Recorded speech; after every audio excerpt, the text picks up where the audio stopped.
여러분 안녕하십니까? 전주 MBC 뉴스데스크입니다.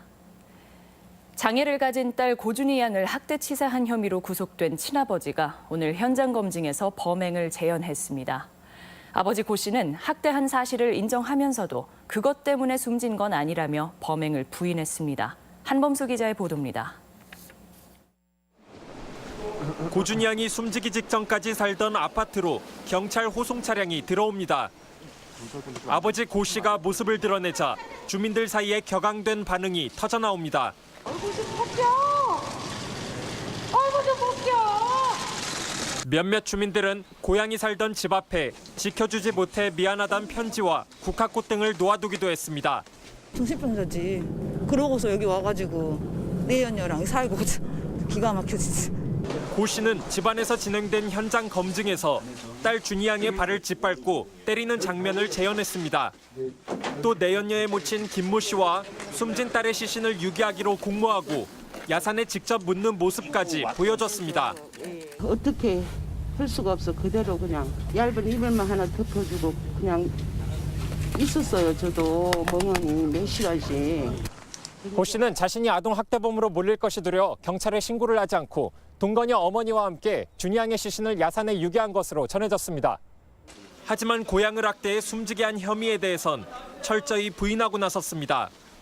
제가 저지른 부분이 분명히 있긴 합니다. 하지만 저는 준희를 죽이지 않았습니다. 이에 대해 경찰은 준희 양의 갈비뼈 3개가 부러진 점과 지금까지의 피의자 진술을 종합하면 학대치사 혐의 입증이 가능하다면서 보강 수사를 마치고 검찰에 송치할 계획입니다. MBC 뉴스 한범수입니다.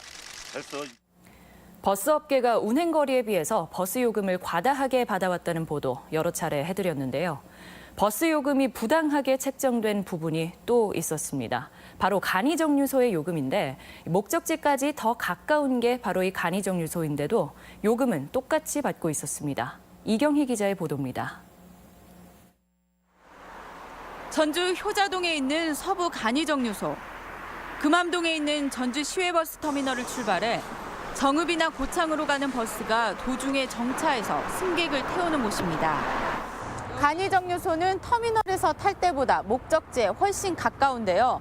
거리상 6km 이상 차이가 납니다. 그렇다면 요금은 어떨까요? 전주터미널에서 정읍까지 4,300원, 간이정류소에서 타더라도 4,300원으로 동일합니다. 국토교통부 기준에 따르면 거리에 따라 시외버스 요금이 정해져야 하지만 도내 시외버스 업계는 이를 완전히 무시하고 있습니다. 전주 완산동 정류소, 노송동 간이정류소 등 전라북도 10여 개 간이정류소의 요금은 모두 터미널과 동일합니다. 버스업계는 간이정류소를 운영하는데 인력과 비용이 든다며 요금 조정은 어렵다고 선을 긋습니다. 지역 주민 교통 편익을 위해서 저희가 설치를 한 거잖아요. 제가 타도에 비해서도 간이정류소도 많은 상황인데. 그렇다면 다른 시도는 어떨까? 광주광역시 광천동에 있는 시외버스 터미널. 이곳 광주터미널에서 순창으로 가는 버스 요금은 4,400원입니다. 하지만 터미널에서 5.7km가량 떨어진 문화동의 간이터미널로 이동해 비교해보니 요금은 3,700원으로 700원이 더 저렴합니다. 간이정류소에서 순창까지가 더 가깝기 때문에 이를 반영해 요금을 낮춘 겁니다. 일단 거리 차이가 있으니까요. 그 거리에 따라서 요금이 산정되기 때문에 달라야 낮을 거예요, 아마. 가까우면 더 싸고 멀면 더 가격이 늘어나야 한다고 생각합니다. 타는 입장이니까 더 이득이고. 전라북도와 광주시의 사정이 이렇게 다른데도 전라북도는 버스업계만 두둔하고 있습니다. 이용자들한테는 그 비용을 절감하는 효과를 노리게 하는데 우리들은 오히려 거꾸로 요금을 싸게 해달라는 것은 하지 말라는 소리가 똑같다. 간이정류소 운영 비용 등 사정이 있더라도 버스 요금은 거리를 기준으로 정해야 한다는 것은 바꿀 수 없는 원칙. 그런데도 버스업계는 이를 무시하고 요금 인가권이 있는 전라북도는 버스업계 편만 들며 도민들의 권리는 외면하고 있습니다. MBC 뉴스 이경입니다. 전라북도가 새해 10대 중점 사업을 발표했습니다. 전라북도는 오늘 신년 기자회견을 갖고 스마트 농식품밸리 조성과 고군산군도 활성화, 금융중심지 도약 등을 천년 도약 10대 핵심 프로젝트로 제시했습니다. 한편 송하진 도지사는 올해 지방선거가 있지만 전라도 정도 천년 기념사업과 전국체전 준비에 소홀함이 없도록 준비하겠다고 밝혔습니다. 국민의당과 바른정당의 통합이 추진되면서 도내 의원들 사이엔 신당 창당 얘기까지 나오고 있습니다. 국민의당의 분당과 신당 창당 등 도내 정가에도 일대 변화가 있을 것으로 보입니다. 이종휴 기자입니다. 국민의당과 바른정당이 국회에서 두 당의 강령 통합을 위한 토론회를 개최하는 등 통합 추진에 속도를 내고 있습니다. 김관영, 이용호 의원을 제외하고 도내 의원들은 대부분 통합에 강력하게 반대하고 있습니다. 바른정당과의 통합은 국민의당의 혈액형을 바꾸는 것이라는 표현까지 할 정도로 거부감을 드러내고 있습니다.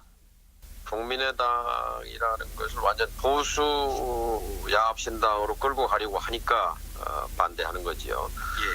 손바닥으로 하늘을 가리는 거에 아니라고 말하는 것은 의원들은 통합 발바엔 안철수 대표가 당을 나가서 하라는 입장이지만 불가피하게 통합될 경우엔 탈당해서 새로운 정당을 만들겠다고 밝혔습니다. 때는 우리가 어떤 당을 탈당할 수 있는 이런 방향까지도 우리는 생각해 볼 수 있다 이렇게 생각하고 있죠. 당이 혼란에 빠지면서 국민의당은 6월 지방선거 준비는 엄두도 내지 못하고 있습니다. 현재까지 도지사 후보군조차 내지 못할 만큼 당의 존립 자체를 위협받고 있습니다. 이러다 보니 통합을 적극 추진하는 김관영 의원의 지역구인 군산에서는 시의원들이 김 의원을 비판하는 상황까지 벌어지고 있습니다. 우리 호남의 정서하고는 맞지 않는 바른정당하고 합하는 것은 적폐세력하고 합한다라고 생각들을 하고 있어요. 도내 정치 구도에 파란을 일으키며 등장했던 국민의당이 2년도 안 돼 분당과 좌초 위기를 맞고 있습니다. MBC 뉴스 이종휴입니다.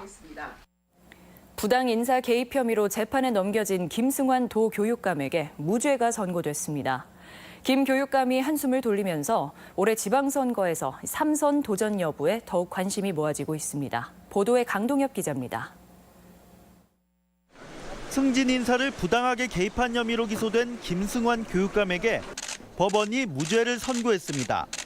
검찰은 지난 2013년부터 4차례에 걸친 4급 서기관 인사에서 김 교육감이 특정 인사가 승진하도록 부당한 영향력을 행사했다고 판단했습니다.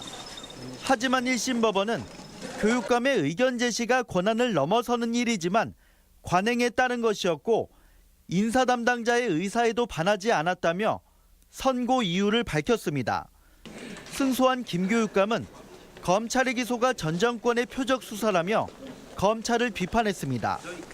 이 사건은 국정원, 검찰, 감사원 이렇게 연결된 사건이라고 보는 것이 맞지 않겠냐. 적폐 청산의 차원에서 좀 파헤쳐야 되지 않겠냐.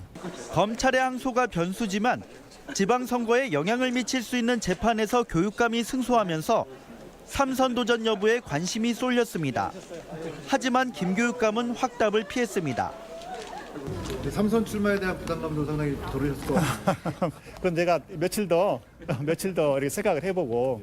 올해 지방선거를 앞두고 김승환 교육감이 마음의 부담을 덜게 되면서 향후 행보가 더욱 주목받게 됐습니다. MBC 뉴스 강동엽입니다. 서남대 폐쇄와 관련해 비리사학의 재산 환수를 촉구하는 목소리가 커지고 있습니다.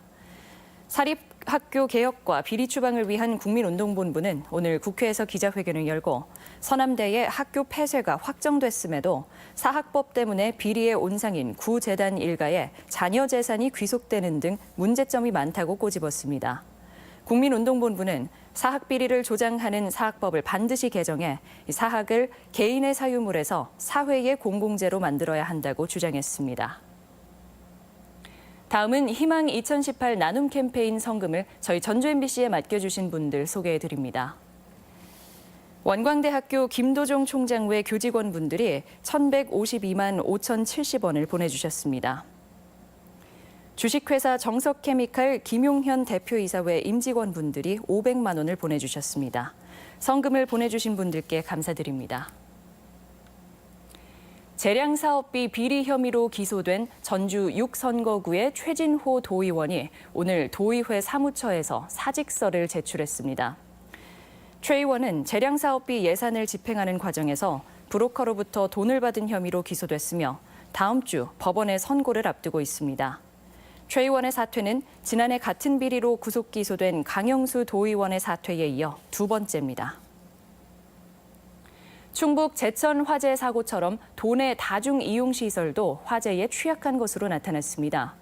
전라북도 소방본부가 충북 제천에서 발생한 스포츠센터 화재 참사 이후 도내 대형 스포츠센터와 찜질방, 목욕탕, 수영장 등 141곳을 긴급 점검한 결과 모두 48건이 적발됐다고 밝혔습니다.